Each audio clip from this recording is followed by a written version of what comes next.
In the big city of Lagos, Nigeria, lived two sisters, Ada and Choma. Ada, the older sister, was known for her kindness and beauty. She was married to Chinedu, a successful businessman. Chioma, the younger sister, was just as beautiful but felt jealous of Ada. Despite their differences, they seemed to share a close bond. Ada's life was full of happiness. She had a loving husband, a beautiful home, and a daughter named Amara. Chioma, on the other hand, felt overshadowed by Ada's success. She lived with Ada and Chinedu, helping around the house but always feeling like she deserved more. One day, Chioma's jealousy reached a boiling point. She couldn't stand seeing Ada so happy, and she felt so unfulfilled. She decided to take matters into her own hands, setting off a chain of events that would change their lives forever. Chioma began to plot her revenge. She knew that Chinedu was a good man, but she believed that she could seduce him and take Ada's place. She also noticed Emeka, the gatekeeper, who seemed to have a soft spot for her. Chioma decided to use both men to her advantage. She started by flirting with Emeka, making him believe that she had feelings for him. Emeka, who had always admired Chioma from afar, was easily swayed. They began a secret affair, meeting in hidden corners of the estate. But Chioma's ambitions didn't stop there. She set her sights on Chinedu, using every opportunity to get closer to him. She would dress provocatively and find excuses to be alone with him. Chinedu, unaware of Chioma's true intentions, began to feel uncomfortable but didn't suspect anything sinister. One fateful night, Chioma's plan came to fruition. She managed to seduce Chinedu, and the affair began. Chinedu was racked with guilt, but Chioma assured him that it was their little secret. She convinced him that Ada didn't need to know and that their relationship wouldn't change anything. However, Chioma's deceit didn't end there. She continued her affair with Emeka, using him to fulfill her desires while keeping Chinedu in the dark. Her web of lies grew more tangled with each passing day. Chioma's actions soon caught up with her. She discovered that she was pregnant, but she wasn't sure who the father was. Panic set in as she realized the gravity of her situation. She decided to keep the pregnancy a secret for as long as possible, hoping to figure out a way to manipulate the situation to her advantage. Meanwhile, Ada began to notice the changes in Chioma's behavior. She became more secretive and distant, often disappearing for hours without explanation. Ada's suspicions grew, but she couldn't bring herself to confront her sister. Chioma's jealousy and desperation reached new heights. She couldn't bear the thought of Ada discovering her betrayal. In a moment of madness, she decided to poison Ada's food, hoping to eliminate her sister once and for all. One evening, as they sat down for dinner, Chioma slipped the poison into Ada's meal. Ada, unaware of her sister's treachery, ate the food and soon fell gravely ill. Chinedu rushed her to the hospital, but it was too late. Ada passed away, leaving Chinedu and Amara devastated. With Ada gone, Chioma saw an opportunity to take her place. She comforted Chinedu, pretending to be the supportive sister-in-law. Chinedu, blinded by grief, leaned on Chioma for support. Eventually, they got married and Chioma became the lady of their house. However, Chioma's newfound power came at a cost. She had to raise both her daughter and Amara. Ada's daughter, Chioma, treated Amara poorly, making her do all the chores and sending her to public school, while her own daughter, Ifeoma, enjoyed a privileged life. Meanwhile, in another part of Lagos, a wealthy man named Obina was searching for a genuine wife. He was tired of women who only wanted him for his money. Obina and his driver, Kelechi, came up with a plan to switch roles, to find a woman who loved him for who he was. Kelechi, you will pretend to be me, and I will be the driver. Let's see who truly loves me for who I am. Kelechi agreed, and they set off on their quest. One day, as they were driving through the market, they almost hit Amara, who was selling oranges. Kelechi, pretending to be a rich man, was impressed by her hard work and kindness. He decided to help her, buying all her oranges and giving her extra money. You have a good heart. Keep working hard and you will succeed. Amara was grateful and thanked him profusely. Chioma always on the lookout for opportunities, noticed the rich man and decided to seduce him for Ifeoma. She invited him to their home, hoping to impress him with their wealth and beauty. Ifeoma, you must trap this rich man. He is our ticket to a better life. However, Obinna, still pretending to be the driver, fell in love with Amara. He admired her strength and resilience, qualities that were rare in the women he had met.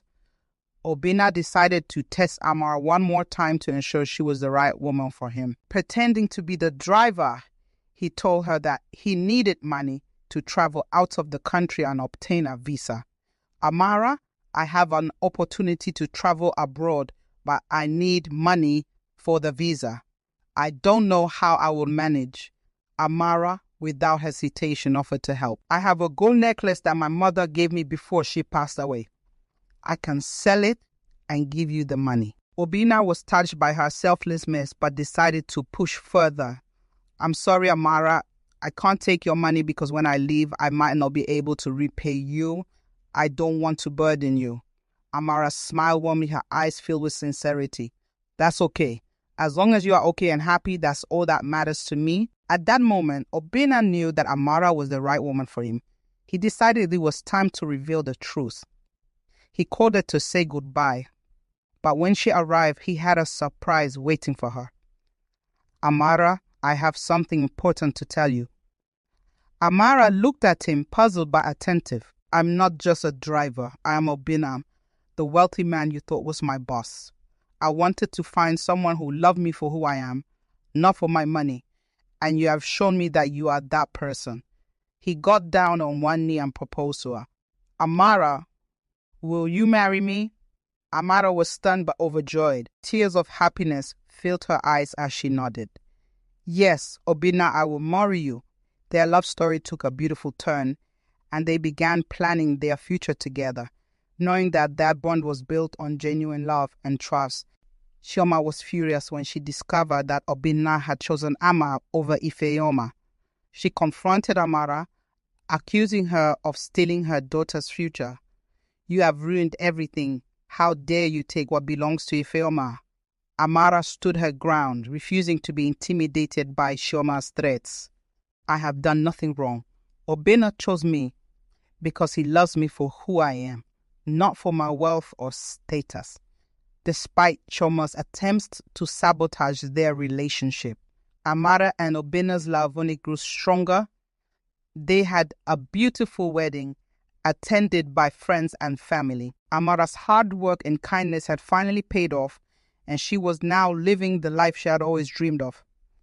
Amara and Obinna settled into their new life together.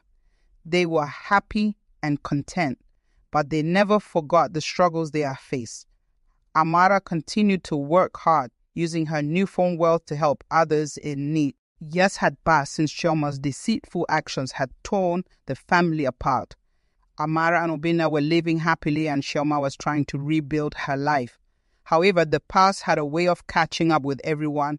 One day, Emeka, the former Gaiti people who had been involved with Chioma, returned to Lagos. He had heard about Chioma's downfall and wanted to see it for himself.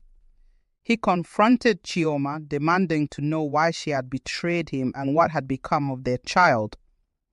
Chioma, you used me and then discarded me like trash. What happened to our child? Chioma, now a shadow of her former self, was taken aback by Emeka's sudden appearance. She had always feared this day would come. Emeka, I don't know what to say. If Ifeoma is Chinedu's daughter, not yours. Emeka, however, was not convinced. He had always suspected that Ifeoma might be his daughter. Determined to uncover the truth, he insisted on a DNA test. We need to know the truth, Chioma. I want a DNA test. Reluctantly, Chioma agreed. The test was conducted and the results were shocking.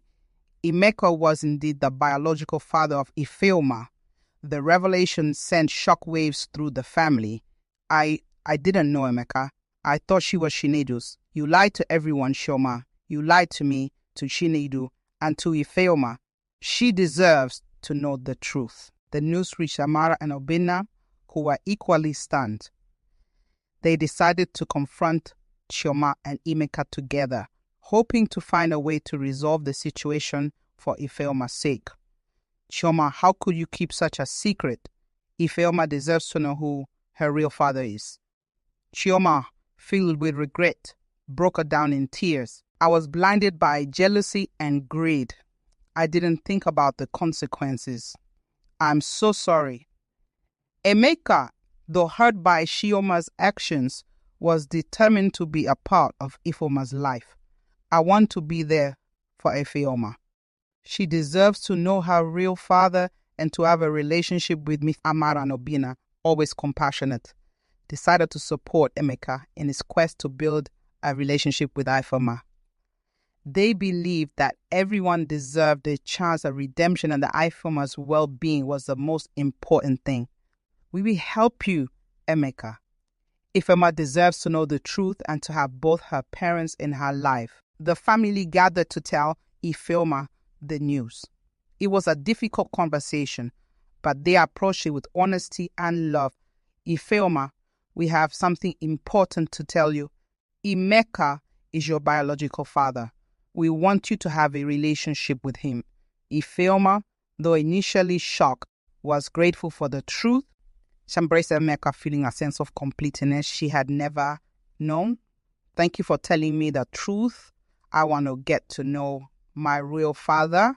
The revelation brought the family closer together. Emeka became an integral part of Ifeoma's life, and Chioma, though still dealing with her past mistakes, found solace in the fact that her daughter now knew the truth.